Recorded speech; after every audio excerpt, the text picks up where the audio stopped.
pala yung mansion ni Manong Chabit.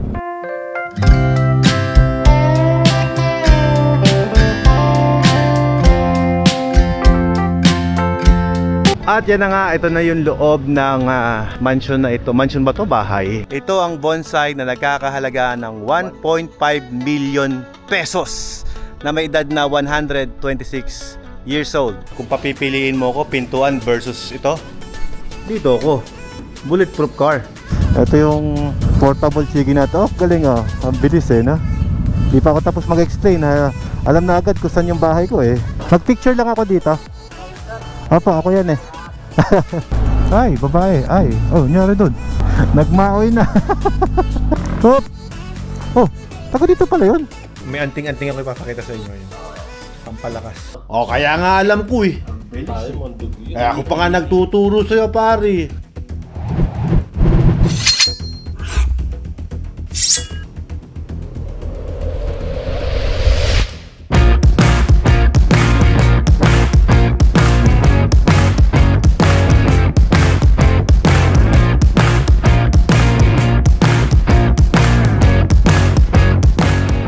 Morning guys. Ngayon nakaredy na yung mga gamit natin. So hindi ko na video yun. Ipin ko na dito lahat yung mga nakuha natin sa event. Ayan, yung mga nag-sponsor sa atin ngayon. Maraming salamat sa inyo. Ayan, syempre gusto ko simulan ng video ito sa pagpapasalamat sa mga kumpanya na na-appreciate tayo. Thank you so much Chigi Philippines sa paglagay ng aking bagong BMW Cradle. And syempre Carscoot guys sa pagbibigay ng big discount. And soon magpapatambuti tayo dyan. Pasetup natin dyan si Blackie. Okay, so ito ngayon yung setup natin. Naka-ready na, all pack na po yan guys. At ngayon na-check ko na rin naman na lahat, gulong, everything, wala nang problema. Yung bag okay na rin. Ito chine-check ko palagi ito kung sakaling lumuwag. Pati na rin yung sa harap. Ito kasi sa vibration guys lumuluwag yan, so better check all the rims. Ayan, okay naman na lahat guys. Sana, hopefully, wala tayong maging aberya sa kalsada. Uy, nabasag na pala ito. So, kailangan ko na rin palitan ito. Okay lang yan. Ganyan talaga gamit. Nasisira kapag katagalan, di ba? So, yun yung diferensya niya. Yung nakagandahan guys, kapag sumasakay ka sa motor, ikutin nyo. Alamin nyo yung status ng bike para less ang aberya. Tsaka alam mo yung nangyayari sa motor mo. So, totoo lang ito. Mayroon tong dent na hindi ko mawari kung saan namin nakuha. Yan oh. Ito. Hindi ko malaman saan ang galing yan, oh. Lalim ah. Sabagay may nabibili namang cup nito. So pwede naman natin ipalitan soon. Tataka ko may mga gas-gas. Ito oh, may gas-gas din sa part na to. So yan lahat ng setup natin. Guys, ito, excited ako. Dadalhin ko talaga to sa Thailand. This one. Meron tayong mga kaibigan dito na nagpunta. Si Pare Alex. Siya yung naka AK, no? AK 550. Ito si paring mukong bubuli. Basta tayo ng pawis. Akala ko kasi pagbaba ko ng motor, pagbaba namin ng hotel, diretso na dun sa ride. Naagir ako tapos inayos ko to nang nakagir. Ako po eh. Kakain pa nga pala kami. Kaya pinagpapawisan ako. Ito nga pala guys, hindi pala ito dito waterproof. So anong nangyari? Nabasa yung mga gamit namin sa loob. But okay lang.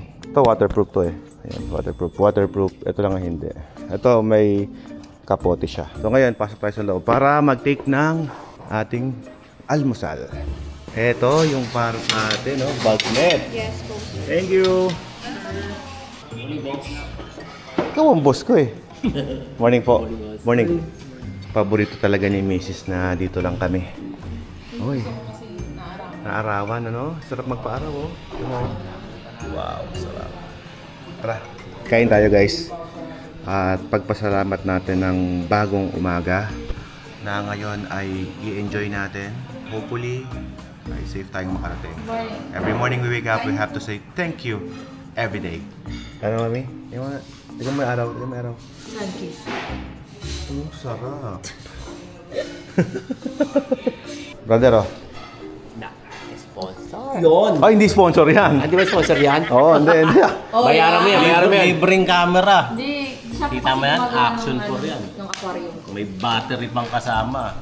Yung stick, tsaka yung ibang accessories sa bahay. Okay, ready na kami guys. So kasama natin ngayon si Justin Bieber, tsaka si brother, bago natin kaibigan to na Ducatista. So dito kami sa ride natin kasi wala naman kaming brand war. Any brand is welcome. We have Ducati, we have BMW, another Ducati, and we have also another BMW there, and the Kimco AK Premium, kasama si paring Alex. Okay, so we're good to go guys. Woo! Another solid na experience dito sa Bigan guys. Napakasaya. Marami kaming bagong experience ito. Tingnan mo naman yung mga usang yan, diba? Saan ka pa makakita sa Pilipinas ng you experiencing the safari adventure, riding a motorcycle, good camaraderie. Talaga naman, there's always a reason to say thank you to our everyday we wake up in the morning. Tingnan mo yung usa, oh, nakakatuwa. Ayun yung mga impala, oh, nakakalat na sila, oh. Grabe, pangkaraniwan lang yung mga, diba? Look, ang galing. There's one thing na na-appreciate ko sa ginawa ni Manong Chabit dito sa kaniyang lugar, no? Kasi in time, no, tayo rin naman na makikinabang eh. Kita nyo guys, meron tayong zebra dito. Ay, zebra, yeah, I believe meron. Meron tayong giraffe, meron tayong mga iba't ibang klaseng deer, na kung saan kapag dumami yan dito sa Pilipinas, dadami yung breed natin yan. Sa ngayon, syempre, siya yung nag-import, si Manong Chabit. Pero in time, na parami natin yan at naging normal na lang sa atin na meron tayong ganyan, at kaya palang mag-adapt ng mga animals sa Pilipinas, hindi ba't mas marami tayong supply ng karne, mas magiging mas marami ang mapagkukuha natin ng makakain natin, di ba? It adds on our ecosystem. And then time will come na bawat mamamayang Pilipino, imagine nyo, no, parang kakain ka sa hapagkainan mo, and then you will say, anong ulam nyo? Tapang usa, adobong usa, adobong zebra, adobong giraffe, diba? So ganun yung mga bagay na siguro na ma-experience natin kung sakasakaling darami yung breed niyan dito. Yung ostrich, yes, meron tayong mga meat na pwede natin for consumption. Okay, just to give you a short recap sa nangyari kagabi, sobrang saya. We have a bonding and camaraderie together with the different riders, different brand, different communities, different motorcycle club, and we really appreciate yung mga ganong klaseng mga pagkakataon. Isa sa na-appreciate ko din yung gumawa ng event na ito na naging taon-taon na, at sa kasalukuyan pang-siyam na beses na nga pong nangyari ito sa Bigan. Nakita naman natin na nag-generate din talaga ng turismo sa kanilang lugar. Na-explore natin yung Bigan at mas na-appreciate ko yung ganda nitong lugar na ito. At ngayon nga pala mga pare, pupunta tayo sa bahay ni Apo, ni Manong Chabit. Magtutur tayo doon sa loob ng kanyang mansyon.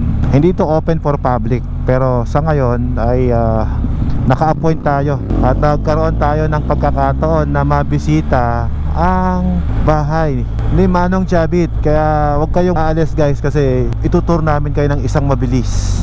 May mga checkpoint dito. Kasalukuyan guys, ang dami ng mga motorsiklo na pauwi. At lahat po ng mga nagpunta sa event kagabi ay lahat yan ay mga big bike riders. Kaya napansin nyo, lahat yon ng nakadisplay ay more on big bikes. Okay, ito naman yung view na makikita natin dito kapag pabalik na tayo from Bigan papunta ng south.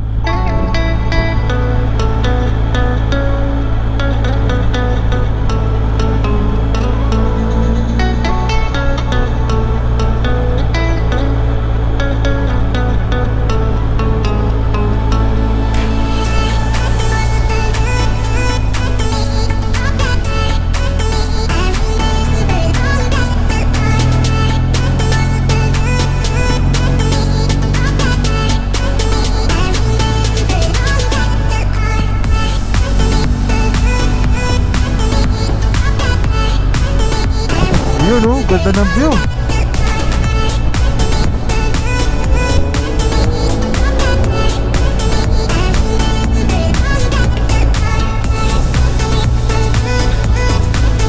Bye.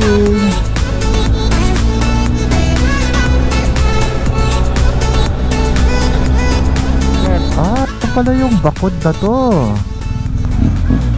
Oy, wow. May mga naghihintay sa atin dito. Dito. Dito, pasok ka sa kanan. Ay, hello! Thank you, sir. Salamat. Mga follower pala natin sila eh. Ito pala yung mansion ni Manong Chavit. Nasa gilid ng beach. Bakod na bakod. Akala ko para sa tsunami yung mataas sa bakod na yon. Hindi pala. Oh, ito pala yung tsura ng loob na yun, oh. Oh, yung daming mga bonsai na ano, na nyug. Ayos dito ah. Isilipin natin yung loob ng bahay, papasyal tayo sa loob. Hindi naman lahat makakapasok dito, kaya mapalad tayo na nagkaroon tayo ng chance na makapasok sa lugar na to. At yan na nga, ito na yung loob ng mansion na ito. Mansion ba to? Bahay. So malalaman natin yan pag pumasok na tayo. Kung akit man tayo sa taas. Nagpaalam naman tayo kung pwede mag-video rito at kung pwede ba ito i-share sa ating social media. Ay pwede naman daw. Pwede, brother, no? Pwede mag-vlog dito, di ba? Pwede, okay. Ito yung pilot bilan. Ito pilot bilan tawag dito. Mahilig sila sa blue and white, ano? Tara. Akit tayo sa taas. Ikot natin lahat yan, sige. Let's go. Unang aeroplano ni Manong Chavit. Yan oh. Ito pala yung unang aeroplano niya. Galing ah. One thing special doon sa aeroplanong yun, kasi yun yung unang-unang aeroplano ni Manong. Di ba, Stig? Ganon? Kubo ah. Ang ganda ng bahay ng mga security ah.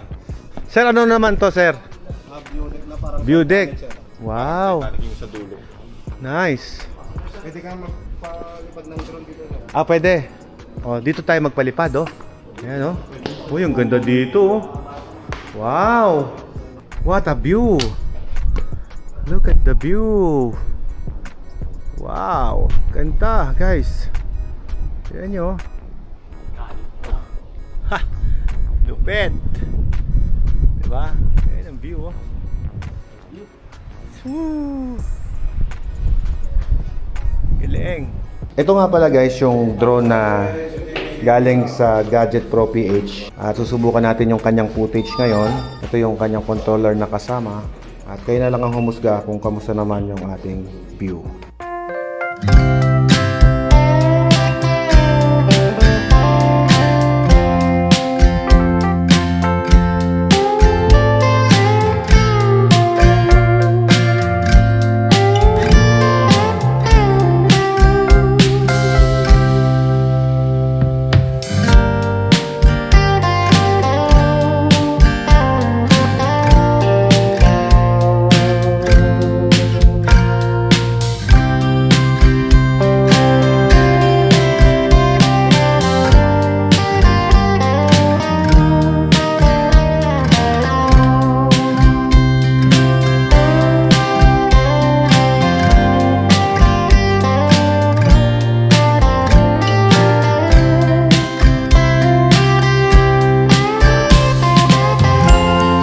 Guys, ipapakita natin dito sa channel natin yung bonsai na 1.5 million ang halaga.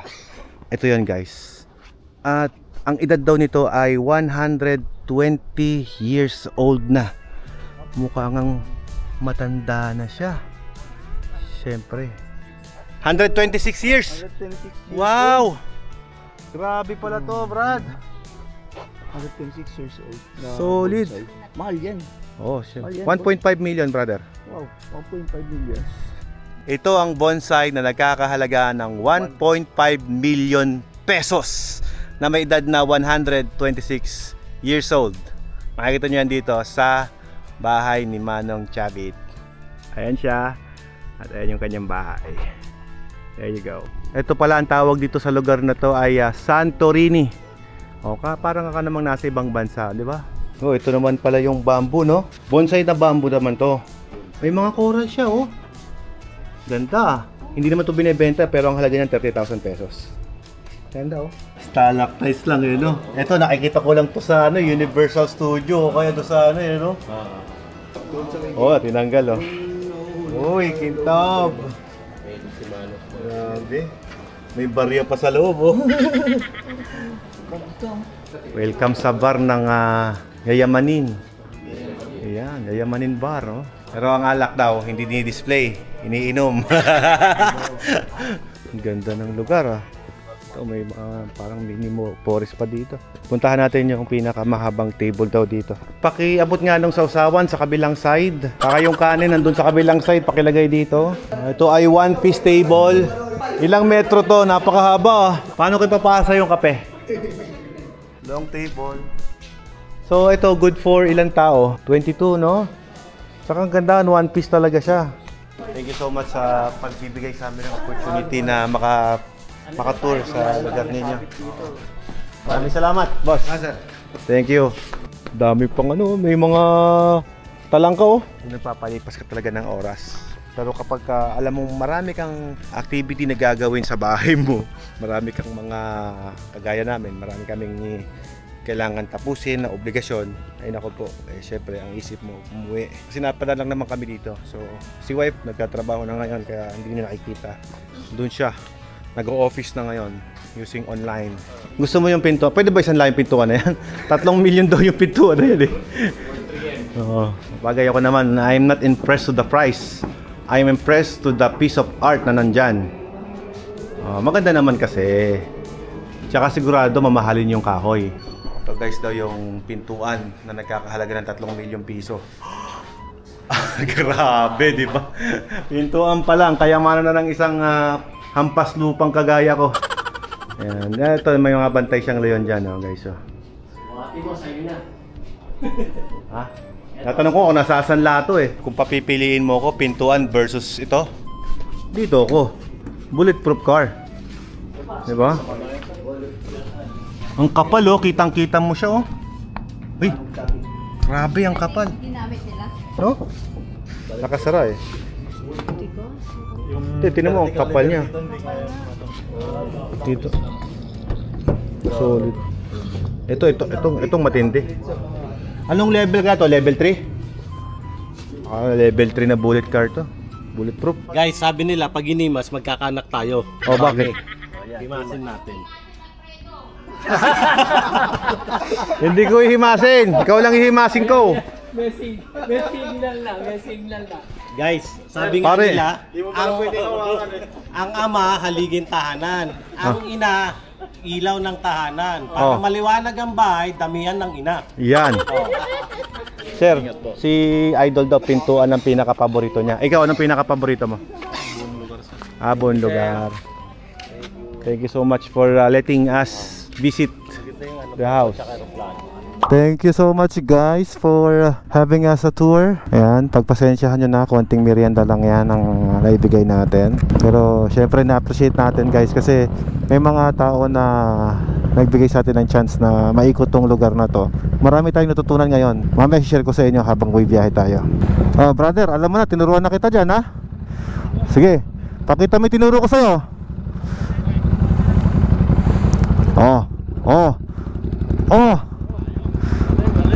Di ba? Sabi sa'yo eh. Let's go. Maraming natutunan ba? Ayos yan. Makagawa din kaya ng konti-konting tutorial na ganyan sa Facebook, no? Para mapanood nila, no? Kasi effective na may naituro natin, ano? Thank you so much, pare. Okay lang, brother. Mag-o-opisina pa kami. Maraming salamat, ha. Babawi na lang ako pag bawi niyo ng Pangasinan. Di ba? Ganyan, yan, tama, ganyan. Makikita mo pag rider eh. Tayo sa bahay, home lang. Ito yung portable chigi natin. Galing ang bilis eh, no? Di pa ako tapos mag-explain. Alam na agad kung saan yung bahay ko eh. Akala mo na dumaan ako dito. Akala ko di tayo makakapasok dyan. Sir, thank you so much. Thank you. Salamat ulit. Salamat. Okay, as I promise, ikukwento ko sa inyo ano ba yung mga bagay na natutunan ko dyan sa lugar na yan. Marami akong bagay na natutunan sa lugar. Alam niyo ba kung bakit? Siyempre, kung gusto mo na mangarap na magkaroon ng magandang establishment, magandang estado sa buhay, you work hard. And kapag nag-work hard ka naman, of course, merong fruit yun na kung saan, yun yung harvestin mo as you grow old. Na kung saan makakapagpundar ka ng mga ganyan. Pero ang totoo niyan, matapos ka makapagpundar ng mga ganyan, anong kasunod? Yes, you will help lots of people. You will help lots of families na magkakaroon ng trabaho, magkakaroon ng magandang hanap buhay. Yung mga bagay na gano'n na ipagpapasalamat natin, lalong-lalo na sa mga taong nagsusumikap na itaas ang level ng kanilang buhay. Which is ako na-appreciate ko yung gano'n. But one thing I learned in life, hindi puro material ang something na magpapasaya sa'yo. For example, meron ka niyan, pero tanungin mo yung mga staff nila, gano'ng katagal dito si Manong, pupunta pa ba siya dito? Technically sabi, hindi na masyado, ihilang daw ang pahinga niya dyan. So ibig sabihin, sa dami niyang property, to be honest, sigurado na-enjoy niya yan, pero hindi ko masabi na yung ako may opinion lang naman, wala naman sigurong mali doon, opinion ko lang naman, na mag-iisip ka din na after nang maipundar mo yan, ano na ang next? Kapag wala ka na sa mundo, paano na yung mga bagay na naipundar mo? One thing you just realize while sitting there, kasi medyo makita ko yung lugar, hindi siya masyado talagang, parang yung vibe niya, parang lugar na parang medyo hindi siya functional for me, na parang I feel sadness kasi although marami kami doon, pero paano kung nag-iisa ka na ron, parang you will feel empty. So sobrang laki noon, yes, maganda, meron ka ng mga bagay na yun, pero the thing is, kaya mo binili yan kasi masaya ka, kaya mo ipinundar yan kasi masaya ka na magkaroon yan, pangarap mo yon. Sa experience ko, kapag there's a dream na natutupad, nangyayari, masaya ka on that moment, pero hindi palaging ganun. When you're on the stage right now, kung nanonood ka ngayon, makapagpundar ka ng kung ano-ano, o ano nang next mo after mong mabili yan. Let's go to Manila na, to Pangasinan. Ang next mo dyan, syempre, diba, natatapos ang buhay natin eh. May lahat, may period eh. Ang buhay ng tao sa ngayon hindi everlasting eh. Para sa akin, it's wise to invest treasure sa heaven, treasure sa Diyos, maglingkod ka, na sana maging masaya ka everyday. Ang tinuturo ko sa mga anak ko, hindi na yung paano ka yayaman. Ang tinuturo ko sa kanila kung paano ka magiging masaya. Paano ba? Mas piliin mong maging masaya kaysa magpundar ng yaman. Okay? Hindi naman ko ganito kasi yan no? Ako naghahangad din ako ng mga material na bagay. Pero material na bagay, pag napinundar ko, masaya ako on that period. Yes, pangarap ko ngayon na magkaroon ako ng BMW 1300 GSA. Yup, hindi ko itatanggi, dream ko yan, and it makes me work hard. It fuels me to do more, it fuels me to strive. Pero after ko mabili yun, alam ko, short term lang yung happiness na yon. Hindi yon for life na magiging happy ka. Pero yung gagawin mong ride na after mong mabili yun yung magpapasaya naman sa'yo na tuloy-tuloy. So every time you ride, gagamitin ko yung motor na yon. Although I have this bike naman, nakakapunta sa mga lugar na gusto kong marating, pero iba pa rin kasi yung pang may bago kasi syempre, another happiness, another level of happiness, another reason to work hard. So guys, ito sineshare ko yung pagsisikap namin ni Missy sa social media, hindi para magyabang. Sineshare ko po yung mga hard work namin sa social media para ipakita sa inyo na kung kaya ko, alam ko kaya nyo rin yan, na kung saan sino-showcase ko dito sa aking social media na magsipag din tayo. Shoutout Goanson Group of Companies dito sa Narpacan, na gusto kong malaman nyo guys na itong mga bagay na nabibili ko man yan, yes, eventually pag wala na ako, mangyayari naman dyan, sino magmamana? May mga anak ako, yes, pero they can work, they can also experience what I experienced. So totoo lang, one thing na ipinagpapasalamat ko guys is yung bagay na nag-start ako from the humble beginning. Kasi kung hindi ko na-experience yung nasa baba ako, hindi ako Alfred Watermax ngayon. Kumbaga, yes, may mga maling desisyon sa buhay, may mga pagkakamali din tayo, pero sisikapin mong itama yun. Kung nagkamali ka, itama mo. The next time na may mga tao kang makausap na ganito ang pananaw sa buhay, alamin mo, aralin mo kung paano sila magiging parang inspiration para sa'yo. Kung paano ako na-inspired ng mga tao na tinitingala ko, ganoon din naman ko gustong ma-inspired yung mga viewers ko. I'm showing things, I'm showing guys sa inyo, not to brag, hindi para magyabang, kundi para maging inspirasyon na kaya nyo din. Sipag lang, time management, balancing oras sa pamilya, and the most important is be happy all the time, enjoy life, spend your time with your families, spend your time with your friends, spend time to your wife, to your son, to your daughter. Masarap ang mamasyal, masarap ang magmotor kasi there's so many things that ituturo sa'yo na hindi mo inaasahan. Nobody tell me, yup, but this is my point of view. Okay, to cut the story short, piliin po natin na maging masaya sa bawat araw at bawat oras sa lumilipas kasi life is short. Alam nyo guys, hindi naman puro material ang magpapasaya sa atin. Ang magpapasaya sa atin, na napansin ko, balanse lang ang pamumuhay. Yung bang, sa totoo lang, kahit mahirap po tayo, kahit for example, there are many people na iniisip mo, mahirap ka. Hindi, there are some people na mayaman sila sa kalusugan. And there are some people, sige, kulang sa material pero mayaman sa kaalaman, mayaman sa physical na pangangatawan. Kasi meron mga tao, yes, mayaman pero may sakit, di ba? Hindi pa rin yun mayaman. Yan, sa totoo lang, hindi mo masabi talaga kung ano yung mga pinagdaraanan ng bawat individual. Ano, ang hirap i-explain. So many things that we need to say thank you, Jehovah God, thank you for having these things to me. Yung bang na, oy, salamat, meron akong bagay na ganito. Oy, salamat, kahit paano nakakaraos. Salamat, yung mga magulang ko buhay pa. Maraming salamat. At yung pamilya ko buo. Yung mga ganon. Meron ka ngang, kumbaga, sa magjowa nga, mayaman nga, lagi naman nag-aaway. O, di ba? Hindi, wala rin kwenta yun, hindi ka rin masaya. Pero there are some, may magjowa, nag-aaway, pero masaya sila. Kasi after the away, you know, makaka-relate kayo dyan, there's a good night. Di ba? O, aminin nyo yan. May ganyan. That after the fight, matinding suyuan yan. At kapag katapos masuyo, galing na ako dyan eh.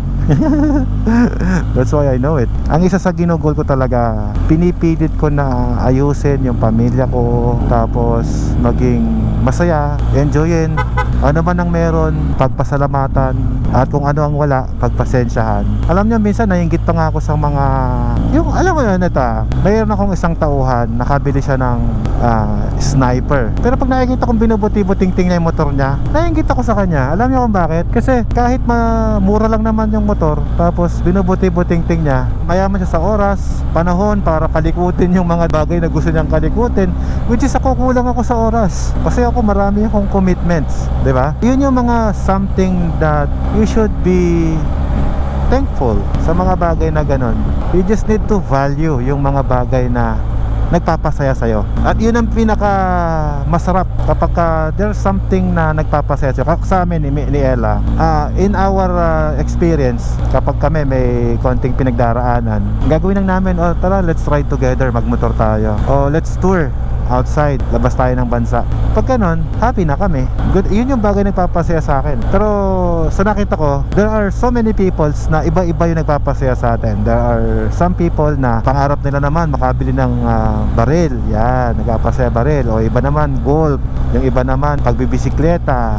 Yan, underbone, raider, yung mga ganyan. Bukod sa motor, yung iba nagpapasaya art. Yung iba naman, iba-iba tattoo, kung whatever makes you happy, do it. And do not commit kung hindi ka naman masaya doon. Kasi mahirap, magsisisi ka sa bandang dulo na pinipilit mo na maging masaya kasi nandyan na. Napapahaba yung kwento ko kapag ganyan. And sorry for sharing my thoughts. Kung sa mga naka-appreciate, salamat. Pero sa hindi nakaka-appreciate, okay lang. At least, ito kasi namang sinasabi ko nga, itong social media platform ko is my open album. Kumbaga, this is my digital album na sinishare ko sa inyo. At kung kikita man itong video na to, yun naman yung dinodonate natin. At sa ngayon guys, di ba nabagyo yung Santa Ana, Cagayan. Nagpapadala tayo ng isang truck na bigas doon para makatulong sa mga kababayan natin doon. At yan guys, galing po yan sa kinikita ng kumpanya ko. At dito na rin sa kinikita ng ating social media account. Ayan, so maraming salamat. Syempre dahil yan sa pagtangkilik nyo. Kaya yung mga naka-watermax dyan na may water refilling station, bumibili sa akin ng machine, part po kayo nyan. Masaya po ako na maging business partner kayo. And looking forward na happy din po kayo sa aming service. Etong nangyari, hindi na to motovlog guys eh. Nakamotor ako pero hindi to motovlog kasi parang personal life ko na yung inopen ko sa inyo. My personal thoughts. But anyway, sana ay may napulot kayong aral. Parang dapat yata sabihin ko na lang sa maiksing paraan. Sa pinaka short na paraan na pwede ko sabihin yan is pahalagahan nyo yung mga bagay na kung ano yung meron kayo. Maging masaya kayo sa desisyon nyo sa buhay. Yun siguro yun. And then hanapin nyo talaga yung mga libangan na magpapasaya sa'yo, magastos man or hindi. Hanap po tayo ng makakainan. Baka gutom lang tong pagbablog ko eh. Baka gutom na. Okay, nadaanan namin itong restaurant na to. Dito kami kakain kay Hosang. Dito tayo sa may electric fan, mami, para malamig. Hello, Erwin? Erwin, is that you? Edwin? Okay. Ganda ng boses ni Edwin. Parang vlogger yung boses ah. Gandang boses ah. Parang boses 20 anyos ah. Medyo mainit ang biyahe natin ngayon, guys. Drink lots of water para mas mabilis yung pabalik ah. Maganda po yung ating biyahe ngayon kasi maganda ang sikat ng araw. Hindi kamukha ng kapunta tayo, medyo malakas ang ulan. Ang bilis ng biyahe natin, no? Nandito na agad tayo sa boundary ng Ilocos Sur. Oh. Diyos Unay Ti Agngina. Brum brum. Sarap ng tunog ng GS eh, no? Pag binomba mo, brum brum. Lutong. Welcome to La Union, guys.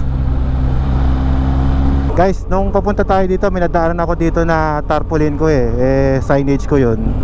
So gusto kong magpa-picture doon bago man lang ako umuwi. Isang maliit na motorcycle shop lang yun eh. Mag-picture lang ako dito. Opo, ako yan eh. Sir, shop mo to, sir? Hello, Xiao. Ito. Ako po ito kasi. Opo, Alcala. Sir, pwede, ikaw may-ari ng shop, sir? Pwede ba ako mag-picture kasama ka? Sige, sir. Picture mo kami. Yun, thank you. Salamat. Kamusta naman, sir, yung platinum? Malakas naman? Malakas naman yung oil ng platinum? Mabenta dito? Maganda naman ang feedback nila, sir. Ayos, sir. Oo, dapat request natin yung mas malaki, sir. Sige, sir. Para next time dadaan ako, mas malaki na. Sige, sir. Si Colado Motorcycle Parts and Accessories, guys. Yon, ang pinaka-paborito kong kurbahan ng La Union. Let's go. Banking. Sarap ng mga kurbada dito eh. Smooth lang ba?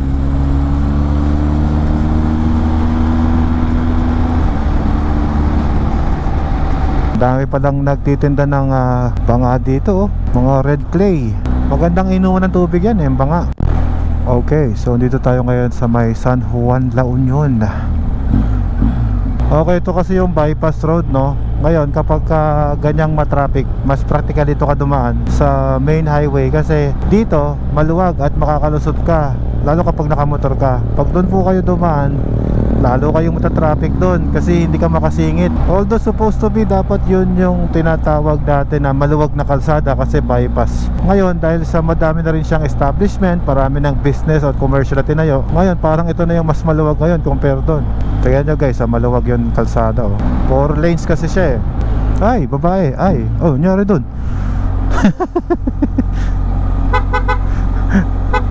Nagmaoy na. Hapon pa lang, lasing na agad eh. Galing ang mga tricycle driver dito eh. Alam yung pwesto nila eh. Nakalagay sa gilid. Mas maluwag sa main road kesa bypass. So yung range na tinakbo natin ngayong araw ay 224 kilometers. So may lean angle ko, negative 1 lang. Parang liit naman nun ah. Okay. Battery health natin 12.6, okay yan. Galing dito, reported lahat oh. Kung ano yung nakalagay dito na mileage ko 19,800, yun talaga yung nakalagay dyan. Accurate ah. Talagang nakaset siya para sa JS natin. Tignan mo natin yung ibang features nya. Napipress ba yan? Oh, napipress nga lahat no. Galing. Yung ating remaining distance of gas natin is 3,800 kilometers. Pag pinandar natin yung bike natin, tama, naka first gear oh, pareha siya. Pag pinandar natin siya, magpaharga muna tayo. Full tank sir, V-Power po. V-Power po yung racing sir. Premium. Yes sir. Full tank sir? Yes sir. Matipid ah. Okay, 1,000 lang ang ginastos natin ah. Matipid tong bike ko ah. Eto, hindi ako kilala nito. Pero pag binigyan ko na sila, magadagdagan ako ng 2 follower. Thank you po. Thank you. Ipapalo nyo ba ako? Follow nyo po. Papalo ko po ngayon. Ayan. Very good ha. Thank you. Yes sir. Sir, oh. Papalo na lang, sir. Oh, thank you. Oh, kilala pa ako ni sir eh. Kailan ko na ako sticker, brother. Shoutout na lang, Mark. Oh, ayan. Thank you, brother. Water break ka tayo dito. Sige. Pero si Benji, tawagan na lang natin para balik siya dito. Oo, malapit lang yan sigurado. Matibay yung monster. Tumatapos ng vegan invitation ride. Oo, matibay. Pwede ng Boracay yan. Ride tayo Boracay, sir. Boracay? Ride tayo Boracay. Sige, gag-guide namin kayo. Kami sa harap. Oh, Marinduque. Okay. Si Mike Carlos nag-Baguio yata. Brother, thank you so much, ha. Nice to see you there. Ma'am, good to see you. And ingat sa pagbiyahe, sa pag-uwi, ha. Thank you, ma'am. Pag may ride ulit kayo, ma'am, invite nyo kami. Yung pacing iba? Hindi po iba yung pacing. Ano lang po, hugis tao pa rin yung muka. Pacing eh. Okay, Carmen exit na. Lumagpas nga po sila. Hop! Oh, taga dito pala yun. Aba, may checkpoint ah. Good evening. Lumagpas yung dalawa. Nasarapan, nabitin pa no. Galing ng Ambigan eh. Okay, we're here. Finally, we're here. May anting-anting ako ipapakita sa inyo. Yun. Pampalakas. Tinanggal pa yung karatulang karne. Ano ba? Tinanggal. Kamusta ride ninyo? Ay, Naligaw na naman. Ano naman mga to? Ganyan ba yung itsura ng nag-ride ng bigan? Ganito dapat ang itsura ng nag-ride ng bigan. Fresh. Kasi meron kami nito. Yun lang. Pero wala. Bumili ka na, 5K lang. Ayan, nangihina. Bumili na nga ako, binayaran ko Gcash ko na, 5,000. Hindi ka bibili. Bebenta ako sa iyo. Dinimehon mo ulit? Ang bira eh. Doon kasi yung demo natin. Bro, wala yung flexibility. pag gumanong ka bro, puta yung mikot yung buong katawan ko. Kaya mo ba yun? Para ka manananggal. Tinuro, Pre, subukan mo ibaba yung kamay ko kung kaya mo, pre. Ilang tao? Subukan mo ibaba. Timo? Matigas yan. Hindi mo kaya. Hindi mo kaya power nito. Pinapunta ka nila Hindi mo malaman kung bakit eh. Hindi, science nga. Nakasulat naman dyan, no? Tatanong ka pa. Quantum science nga eh. Ito talaga. Siyensya. Tapos yung epekto sa atin, technology. Mahina talaga tong si si Mokong. Pre. 5,000. Dealer. Order. Ilang dealer natin? Dealer na ako. Dealer na, mas dealer. Wala dealer na, 5,000 naman 5,000. siya sa Pangasinan. Order lang kayo dyan sa yellow basket ko. Mag-order lang kayo. Another business. Another day, another night, another business. Ayan, no? Okay, meron tayong bagong negosyo, pampalakas. I-demo ko sa inyo. Send ko sa iyo. Alam mo pare, yung cellphone may radiation yan. May radiation yan. Hindi mo nakikita, pre. Ito, meron tong negative energy. Ito, positive energy. Na pangit ang epekto sa katawan natin. Ito, negative energy ang epekto. Negative yung positive news. Hindi, no. Ito negative. Hindi, sa science kasi, pre, no, I just wanted to enlighten you. Ang tawag dito is negative ion. So this is the negative ion. And this is the positive ion. Positive ion will affect your body na pangit. Pwede ka magsuka, mahilo, stress, sakit. But the negative ion will balance it. Ngayon, pag nabalance yun, brother, maganda epekto sa katawan natin. So that's why, ito, science, pinapaliwanag ko na nga sa'yo, ayaw pong makinig eh. Kaya pala mo, fresh agad, no? Kaya nga alam ko eh. Kaya ako pa nga nagtuturo sa'yo, pare. Sabi ko sa'yo, wala ka suot eh. Wala ka suot eh. Bibili ka na ngayon. Tingnan mo, sa sobrang, dahil suot namin, brother, naligaw kayo, kami hindi. Kasi yung isip namin alert eh. Diba? Ngayon naman talaga, brother eh. Ito, pre, Samantalang yun sa kanya, pakadami, Rilo, tayo. Pati yung relo mo? Meron din akong relo eh. Yung rilo niya. Iba yan sa'yo. Kaiba. Ano nangyari? Ganyan ba yung itsura ng nag-ride ng bigan? Bakit mukha kayong pagod na pagod? Brother, tinan mo yung itsura ko. Fresh na fresh. Saka, brother, tinan mo. May pampalakas. Lamang pa. May pampalakas. Kaya muna kayo, brother. Kaya muna kayo. Hindi, huwag mo ko itindihin. Diet ako eh. Kaya mo na kayo, oh. Sarap niya, no? Brother, oh. Ayan. Oh, yan, oh.